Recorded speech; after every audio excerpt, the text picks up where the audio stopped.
Good morning. It's Good Friday. It's the 5th day of this week leading up to Resurrection Sunday.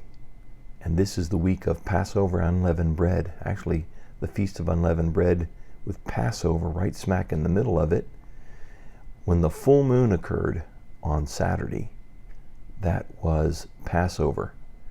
We're well past actually the day of Jesus' resurrection on the Jewish calendar, but it's linked into the Julian calendar for the Western world, and so we tend to follow the Julian calendar instead of the Hebrew calendar.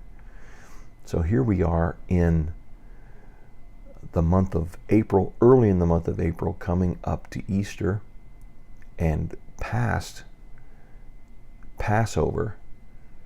Passover unleavened bread, actually unleavened bread, the Feast of Unleavened Bread began in the middle of the Feast of Unleavened Bread occurred the day of Passover. This would be the day of the crucifixion. Then there's some intervening days leading up to the resurrection on the first day of the week. And what also coincides there is the waving of the first fruits of the barley. When we hear Paul say the first fruits, that's what he's speaking of and he's referring to within the feast nomenclature, within the way the feasts are named. So you have that week of the Feast of Unleavened Bread, Passover, and the waving of the first fruit of the barley. That's part of that feast. We're actually past all of that on the Western calendar, on the Hebrew calendar, but we find ourselves looking forward to this Sunday as being Resurrection Sunday. The only feasts that survived into the Western calendar was what's called Easter. There's a whole long discussion about that, but we see as the Resurrection Sunday. That's the Sunday of the resurrection.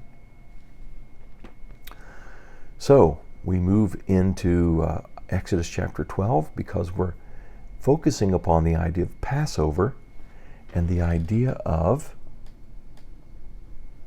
when I see the blood. That's the focus. When I see the blood.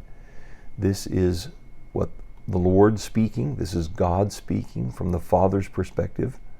When I see the blood, I will pass over you. And it comes from Exodus 12 through 14. On the same night I will pass through Egypt and strike down every firstborn, both of people and animals, and I will bring judgment on all the gods of Egypt. I am the Lord. The blood will be a sign for you on the houses where you are, and when I see the blood, I will pass over you. No destructive plague will touch you when I strike Egypt. What a great promise. This is a day you are to commemorate, to celebrate and remember. For the generations to come, you shall celebrate it as a festival to the Lord, a lasting ordinance. By the way, we're going to see those feasts and those ordinances instructed by the Lord and celebrated for 1,000 years in the millennial reign of Yeshua HaMashiach as prophet, priest, and king, seated on a throne in Jerusalem, reigning over all the earth. It's going to be awesome. That's something great to look forward to. In earth history, it's still coming. So we look at John chapter 19, verse 18, because we're turning our attention as we've moved through the forehead, the face, the back, the brow. That's the first four. Now the fifth one we're going to look at is this. There they crucified him, and with him 2 others, one on each side and Jesus in the middle. So we need to focus like a laser beam on what is the process of crucifixion, the actual process of crucifixion, not the scourging, the mocking, the spitting, the beating, the pulling of the beard, the sweating from the face, all of that. But at the actual site of the crucifixion, they would stretch out the prisoner's arms on a crossbeam, and then they would take a spike and run it between these two bones in the arm before the wrist junction. They would go in between those two bones and avoid any main arteries, and they would run a spike in through that, impaling their arms to the cross timber. You will see pictures of artists later. These are not informed by the reality of the Roman crucifixion, and they take the hand, because the word later is translated the hand, and they will show the spike going into the palm of the hand. Then you have to have those same paintings with ropes tying the arms of the person to the cross. But that it can never hold the weight. So if you put the spike in here, moving over so you can see, if you put the spike in here, then it's very painful, but it is also capable of holding the weight of the body on the cross. The Romans were experts in extending death, making it a torturous thing, and for them to be able to be held onto the cross. So the spike would have been placed between the radius and the ulna, and then it would be any weight that was put on that would press against nerves, making it a radiating pain that would go all the way up the arms into the back. So it was a horrendous thing. And so they took the hands, stretched them out on the crossbeam, stretched them out. I'm trying to stretch that out on the crossbeam out here, and then ran that spike into the timber. So that's what it meant to be crucified. And we're just going to focus upon the hands. We're going to leave the feet for tomorrow. We're going to look at the hands. Stretch them out. Run a spike in them. Now, another verse I want to put over against that, just for our consideration, as we look at the idea of crucifixion, is what Ecclesiastes chapter 9, verse 10 says. It says, "Whatever your hand finds to do, do it with all your might. For in the realm of the dead, where you are going, there is neither working nor planning, nor knowledge nor wisdom." So we get this idea of the involvement of the hand. Now, let's be honest. The hand gets us in trouble. Consider the infant. They find their hands. In fact, every mother has somewhere a note in a book. On this date, Johnny found his hands. He discovered his hands. Then those hands stay busy. They bonk themselves in the face. They scratch their face. We do that to ourselves as infants. Then whatever they touch, they try to bring and put in their mouth. It's all about grasping things and gripping things. And we even have a little poem or a little saying that says, "Be careful, little hands, what you do." So our hand is synonymous with doing. The other aspect of the hand that's interesting, we have 5 fingers. The normal human being, there are those that have been affected by birth defect. Certainly the very rare condition, somebody's born without fingers or born with limited fingers, just one finger. We know that those are very exceptional. Some people do things or have things done to them which results in the loss of a digit. Amazing, the opposable thumb. And we have 5 digits on our hand. And 5 is the number of grace. It's very interesting. Aleph, Beit, Gimel, Dalet, Hey. So we have this 5 being the number of grace, and grace being God's power. So the hand speaks of power. The hand speaks of ability. Oh, man, people can play the piano. They can play guitar. They can sculpt. They can do artistry. So it's amazing what we human beings do with our hands and with our fingers. Are there people who can do life without them? Yes.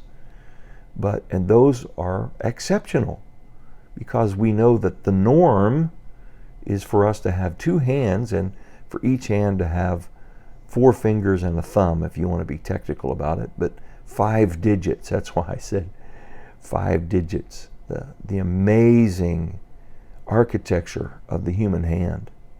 And so our doing, our working, our doing, our involvement in life is very much through our hands. There's so much about sin that happens with our hands. What our hand finds to do.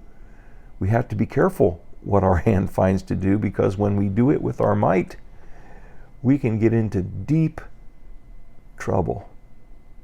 So Jesus goes to the cross. His hands are taken and immobilized. A spike is driven in, impaling that hand and making it relatively unmovable, unable to do what Jesus wants to do with it. He submits himself to crucifixion, and he bleeds from this wound in his arm, technically the wrist or the arm. He bleeds. He sheds blood during this. So we have this, the large spikes are driven in, immobilizing his behavior. Patterns and actions are what we find in the expression of the hands. The patterns and actions of our life is what we do with our hands, where they're deeply involved.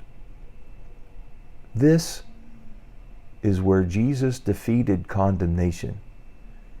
Because what is condemnation? Condemnation is the law of God spoken against us by our enemy and even our own mind, by what we have done with our patterns and our actions, what we have done with our hands. So what did Jesus do? He had his hands immobilized in crucifixion. He shed blood from these spots on his arms to demonstrate power and authority over every activity that would immobilize us and condemn us, cause us to come under the condemnation of the enemy. Wow.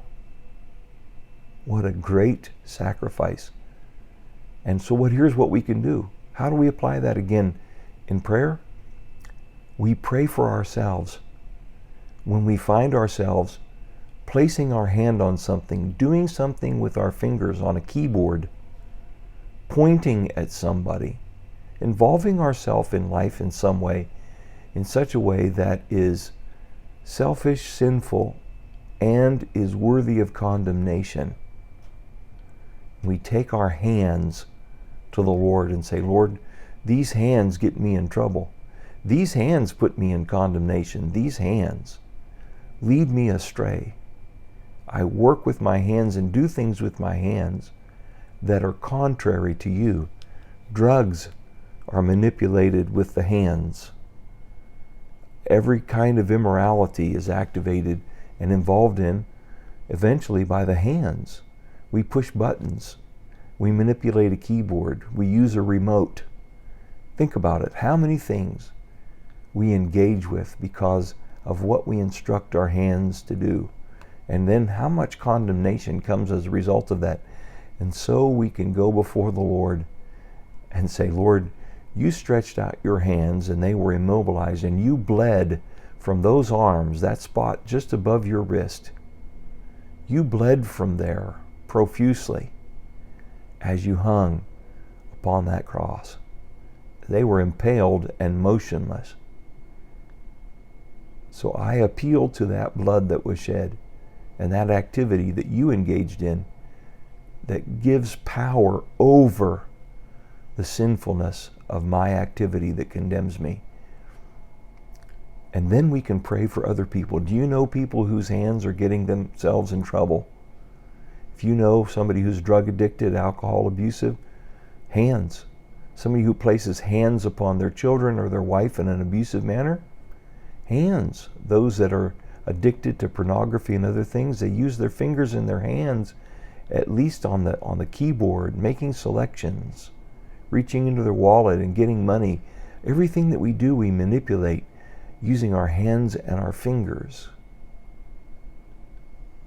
There are people who are deeply in sin because of what their heart wants and what their hand does. But there's great news.